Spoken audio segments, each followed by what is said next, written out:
Welcome दोस्तों, movies bull में एक बार फिर से आपका स्वागत है। दोस्तों, हमने अपने चैनल पर पर्ल और एक्स दोनों मूवीज को ऑलरेडी एक्सप्लेन कर रखा है और आज हम इन दोनों की सीक्वल फिल्म मैक्सिन की एक्सप्लेनेशन करने वाले हैं। इस फिल्म को भी टी वेस्ट ने डायरेक्ट किया है और IMDb पे इस फिल्म को मिले हैं 6.3 स्टार्स आउट ऑफ 10। तो आज की वीडियो में हम मैक्सिन मूवी की कहानी पर बात करेंगे, लेकिन उससे पहले अगर आपने हमारी पर्ल और एक्स मूवी की एक्सप्लेनेशन नहीं देखी तो आप उन दोनों एक्सप्लेनेशन को देखने के बाद ही इस वीडियो को देखें ताकि आपको कहानी अच्छे से समझ आ जाए। पर्ल और एक्स दोनों मूवीज की एक्सप्लेनेशन का लिंक आपको डिस्क्रिप्शन में मिल जाएगा। तो चलिए अब बढ़ते हैं इस फिल्म की कहानी की तरफ। फिल्म की शुरुआत में हमें मैक्सिन के बचपन की एक वीडियो दिखाई जाती है जहां उसके पिता उसे कहते हैं कि वो एक दिन चर्च की स्टार डांसर बनेगी और तभी यहाँ से सीन कट हो जाता है, जिसके बाद हम प्रेजेंट टाइम में मैक्सिन को देखते हैं जो एक मूवी का ऑडिशन देने आई है। जजेस और मैक्सिन की बातों से हमें पता चलता है कि मैक्सिन एक अडल्ट फिल्म इंडस्ट्री में काम करती है जहाँ वो काफी फेमस भी है, लेकिन अब वह हॉलीवुड मूवीज में अपना नाम बनाना चाहती है। मैक्सिन बहुत कॉन्फिडेंट थी। उसके कॉन्फिडेंस को देखकर एक जज एलिजाबेथ उससे काफी इंप्रेस होती है। अब यहाँ से सीन शिफ्ट होकर न्यूज में दिखाई जा रहे एक सीरियल किलर पर आता है जिसे नाइट स्टॉकर कहा जाता है। इसके साथ ही यहाँ सिटी में चल रहे प्रोटेस्ट को भी दिखाया जाता है जो मूवीज में दिखाई जाने वाली वल्गैरिटी और न्यूडिटी के खिलाफ हो रहा था। इसके बाद हम मैक्सिन को देखते हैं जो अपनी फिल्म की शूटिंग के लिए रेडी हो रही थी। तभी वहाँ मैक्सिन की एक कोवर्कर एम्बर आती है जो उसे एक पार्टी में इनवाइट करती है, लेकिन मैक्सिन उसे मना कर देती है। उसी रात मैक्सिन घर पर अपने एजेंट से बात करती है और इसके बाद वो अपने फ्रेंड लियोन से मिलती है। मैक्सिन उसे बताती है कि वो ऑडिशन में सिलेक्ट हो गई है जो कि एक हॉरर मूवी में लीड रोल के लिए था। इसके बाद मैक्सिन एक बार में जाती है जहां वो शो गर्ल का काम करती है। यहाँ हम एक ब्लैक ग्लव्स और जैकेट पहने आदमी को मैक्सिन का परफॉर्मेंस देखते हुए नोटिस करते हैं। वो मैक्सिन को देखकर गुस्सा हो जाता है और बाहर लगे वुडन बोर्ड को तोड़ देता है। अब इसके बाद बार से वापस जाते हुए मैक्सिन अपने कोवर्कर टैबी से मिलती है और वो दोनों उसी सीरियल किलर नाइट स्टॉकर के बारे में बातें करती है। टैबी मैक्सिन को एक पार्टी के लिए इनवाइट करती है, लेकिन मैक्सिन टैबी को मना कर देती है और वहां से अपने घर के लिए निकल जाती है। अब रास्ते में एक आदमी मैक्सिन का पीछा करता है और वह चाकू से मैक्सिन को डराने लगता है, लेकिन मैक्सिन जैसे ही अपनी गन निकालती है तो वह आदमी डर जाता है। मैक्सिन उस आदमी को अपने कपड़े उतारने के लिए कहती है। फिर मैक्सिन उससे कहती है कि लास्ट टाइम जब मुझे किसी ने मारने की कोशिश की थी तो मैंने उसका सर कुचल दिया था। यहाँ मैक्सिन एक्स फिल्म वाली पर्ल की बात कर रही थी और इसके बाद मैक्सिन अपने जूते से उस आदमी की बोल्स को कुचल देती है। अगले सीन में हम मैक्सिन को लियोन के साथ अपने घर में देखते हैं जहाँ उसे डोर पर नॉक करने की आवाज आती है। चेक करने पर उसे दरवाजे पर एक एनवेलप मिलता है जिसमें एक वीडियो टेप था।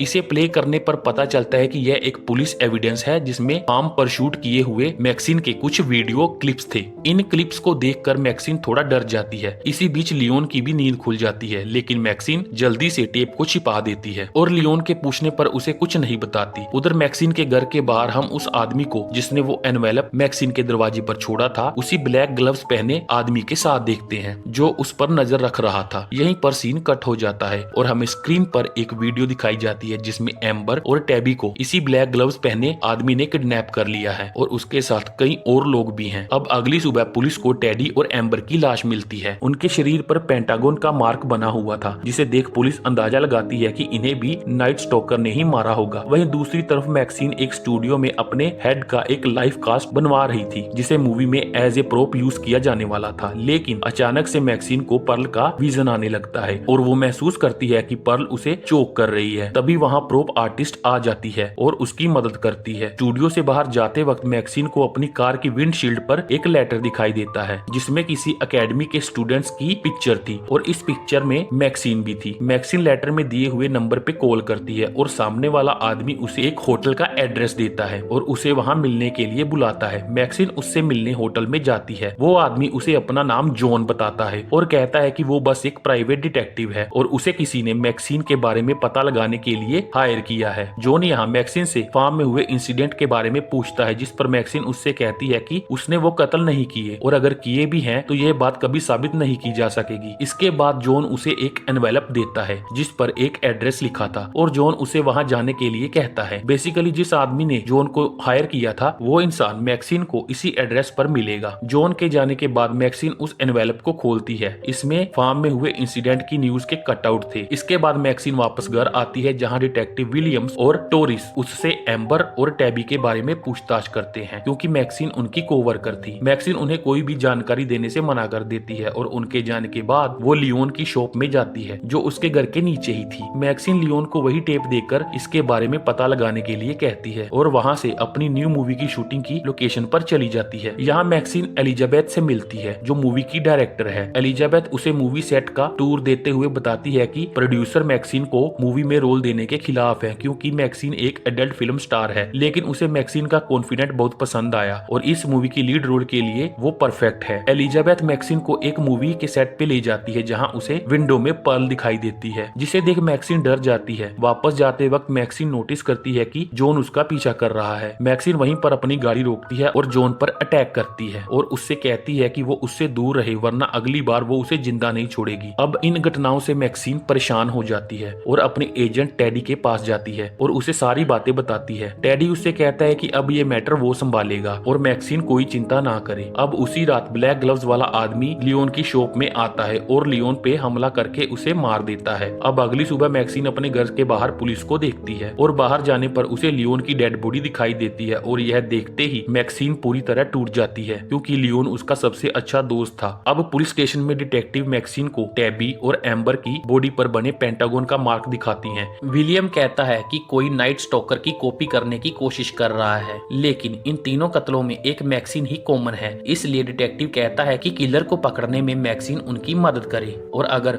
उसे किसी पर शक है तो वो उन्हें बता सकती है।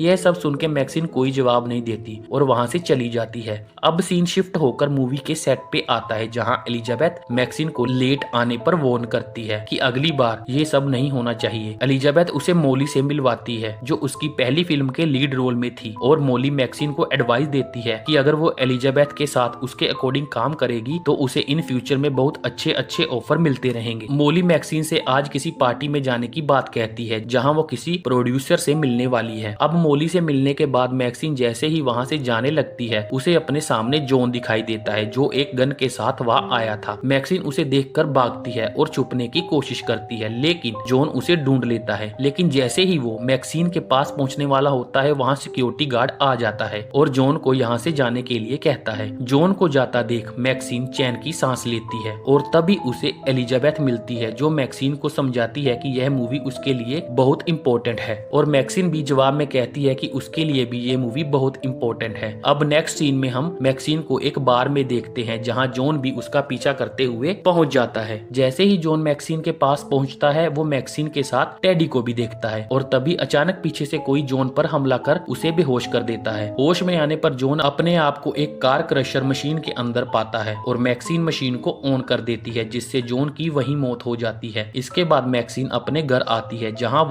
वो जॉन के दिए हुए एड्रेस को नोटिस करती है और उसे याद आता है कि एम्बर और टैबी ने किसी पार्टी में जाने की बात कही थी और आज मोली भी एक पार्टी में जाने की बात कह रही थी। मैक्सिन जॉन के दिए हुए एड्रेस पर जाने का फैसला करती है और उसका पीछा करते हुए डिटेक्टिव विलियम्स और टोरिस भी वहां आ जाते हैं। अब लोकेशन पर पहुंचने पर मैक्सिन घर के अंदर जाती है जहां एक कमरे में उसी वीडियो की आवाज सुनाई देती है जिसे हमने मूवी की शुरुआत में देखा था। तभी काले ग्लव्स वाला आदमी मैक्सिन के सामने आ जाता है जो मैक्सिन का पिता था और मैक्सिन अपने पिता को देखकर शॉक्ड हो जाती है। मैक्सिन के पिता उसे वापस घर आने को कहते हैं और उसे बताते हैं कि वो एक फिल्म बना रहे हैं जिसमें हॉलीवुड की डार्क साइड को एक्सपोज किया जाएगा। बेसिकली इस फिल्म में बताना है कि हॉलीवुड वाले लोग सैटन की पूजा करते हैं, इसलिए वो घटिया और वायलेंट चीजों को प्रमोट करते हैं और यूथ का ब्रेन वॉश भी करते हैं। मैक्सिन के पिता बताते हैं कि उसके साथ बाकी पेरेंट्स भी शामिल हैं जिनके बच्चों को हॉलीवुड ने उनसे छीन लिया है। आगे वो कहते हैं कि वो मैक्सिन के अंदर से उस शैतान को बाहर निकालेंगे, जिसे सुनकर मैक्सिन डर जाती है और वहां से भागने की कोशिश करती है, लेकिन उसका पैर एक सूटकेस से टकरा जाता है जिसमें मोली की कटी फटी डेड बॉडी रखी हुई थी। तभी मैक्सिन के पिता उसे एक प्लास्टिक बैग से सफोकेट करने की कोशिश करते हैं और इससे मैक्सिन बेहोश हो जाती है। होश में आने पर मैक्सिन अपने आप को बंधा हुआ पाती है और यहाँ वो अपने पिता के साथ और भी लोगों को देखती है जो उसे रिकॉर्ड कर रहे थे। मैक्सिन के पिता उससे कहते हैं कि इस फिल्म की रिलीज होने पर मैक्सिन फेमस हो जाएगी जैसा कि वो हमेशा चाहती थी। इसके बाद वो कैमरा के सामने आते हैं और कहते हैं कि आज यह सच्चाई सामने आ जाएगी कि हॉलीवुड एक कल्ट है जो हमारे बच्चों को हमसे छीन लेता है। तभी यहाँ डिटेक्टिव विलियम्स और टोरिस आ जाते हैं और सभी को सरेंडर करने के लिए कहते हैं, लेकिन वहाँ मौजूद लोग उन पर गोलियां चलाने लगते हैं और इसी बीच मैक्सिन के पिता वहाँ से भाग जाते हैं। दोनों डिटेक्टिव उनके पीछे जाते हैं और मैक्सिन भी एक नाइफ की मदद से अपने आप को आजाद कर लेती है। मैक्सिन को डिटेक्टिव टोरिस घायल पड़ा हुआ मिलता है और तभी उसे गन शॉट की आवाज आती है। अब मैक्सिन गन शॉट की आवाज का पीछा करते हुए अपने पिता से मिलती है जिसे गोलियां लगी हुई थी, और वो मैक्सिन को देखकर उससे माफी मांगने लगते हैं कि वो एक अच्छे पिता नहीं है। तभी वहाँ बैकअप पुलिस आ जाती है और सीन यहीं पे कट हो जाता है। अब आगे हम न्यूज में देखते हैं कि serial killer night stalker police द्वारा पकड़ा गया है, और साथ ही यह दिखाया जाता है कि मैक्सी ने एक दूसरे सीरियल किलर जो कि उसके पिता ही थे उसे पकड़वाने में पुलिस की मदद की है। नेक्स्ट सीन में हम मैक्सिन को रेड कारपेट पर देखते हैं जहां लोग मैक्सिन के लिए चीयर कर रहे थे, और एक रिपोर्टर मैक्सिन को उसकी अपकमिंग मूवी के लिए कांग्रेचुलेशन करती है। फिर हमें उसी दिन का फ्लैशबैक दिखाया जाता है जब मैक्सिन के पिता उससे माफी मांगते हैं, पर मैक्सिन उनसे कहती है कि उन्होंने उसे फेल नहीं किया क्योंकि उसे जो चाहिए था वो उसे अब मिलने वाला है। ऐसा कहते हुए मैक्सिन अपने पिता के सर पर गोली मार देती है। अब 1 महीने बाद की कहानी दिखाई जाती है और हम मैक्सिन को अपने मूवी के सेट पर देखते हैं जहां वो मिरर के सामने अपने आप से कहती है कि वो एक मूवी स्टार है। सेट पे सभी मोली की मौत का शोक मना रहे थे, और फिर एलिजाबेथ मैक्सिन से पूछती है कि अब जब वो इतनी फेमस हो चुकी है तो उसके फ्यूचर प्लान्स क्या हैं। इस पे मैक्सिन कहती है कि वो चाहती है कि ये सब कभी खत्म ना हो, और मूवी यहीं पर खत्म हो जाती है। तो दोस्तों ये थी मूवी मैक्सिन की कहानी। आपको हमारी वीडियो कैसी लगी हमें कमेंट्स में जरूर बताएं, और वीडियो अच्छी लगी हो तो लाइक करें और हमारे चैनल को भी सब्सक्राइब करना ना भूलें। Thank you.